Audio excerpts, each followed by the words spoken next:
ખેડા જિલ્લા પોલીસ પર ગંભીર આરોપ લાગ્યો છે। મહેમદાવાદ પોલીસ સ્ટેશનમાં નિર્દોષનું મોત નીપજ્યા હોવાનો આરોપ।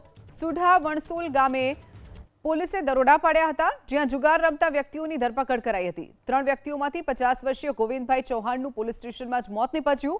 પોલીસ સ્ટેશનમાં મોત થતા પરિવાર અને ગ્રામજનોએ હોબાળો મચાવ્યો।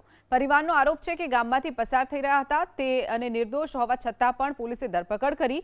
પોલીસના મારથી પોલીસ સ્ટેશનમાં વ્યક્તિનું મોત થયાનો પણ પરિવારે આરોપ લગાવ્યો છે।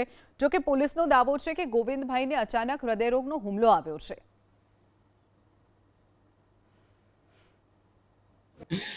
મારા પપ્પા ખેતમ ગયા હતા, પોલીસ વાળા જુગાર રમી એમ કરી પકડી ગયા અને પોલીસે બધાને મારી નાખ્યા। શું નામ શું હતું, કેટલી ઉંમર હતી એમની?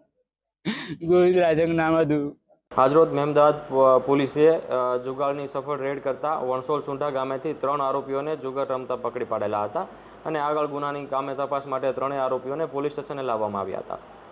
જુગાર છે એ પેટી ક્રાઇમ છે, તો એમાં જામીનદારને આધારે એમને ત્યાં જ ટેબલ જામીન આપવામાં આવ્યા હતા અને આગળ પોલીસ તપાસમાં એક પ્રોસિજર હોય છે કે આરોપીઓની ફિંગરપ્રિન્ટ હોય છે એ લેવાની હોય છે। તો ફિંગરપ્રિન્ટ માટે એ લોકોને ફર્સ્ટ ફ્લોર ઉપર લઈ જવામાં આવી રહ્યા હતા, ત્યારે એમની સાથે બીજા બંને સહ આરોપીઓ પણ સાથે જ હતા। તો એમના કહેવા પ્રમાણે એમને છાતીમાં દુખાવાને લીધે ચક્કરથી એ લોકો જે ગોવિંદભાઈ રાયસંગભાઈ ચૌહાણ છે જે પડી ગયા હતા અને ત્યારબાદ તરત એને આગળની વધારે સારવાર માટે પોલીસ દ્વારા CHC મહેમદાવાદ ખાતે ખસેડવામાં આવ્યા હતા। અહીંયા એમને હાજર ડૉક્ટર એમને મરણ જાહેર કરેલા છે। એ અન્વયે આપણે મહેમદાવાદ પોલીસ સ્ટેશનમાં BNSSની કલમ 196 પ્રમાણે આપણે એક્સિડેન્ટલ ડેથનો ગુનો નોંધેલો છે 14/2026ને આધારે, અને હાલમાં વધારે તપાસ થઈ રહી છે।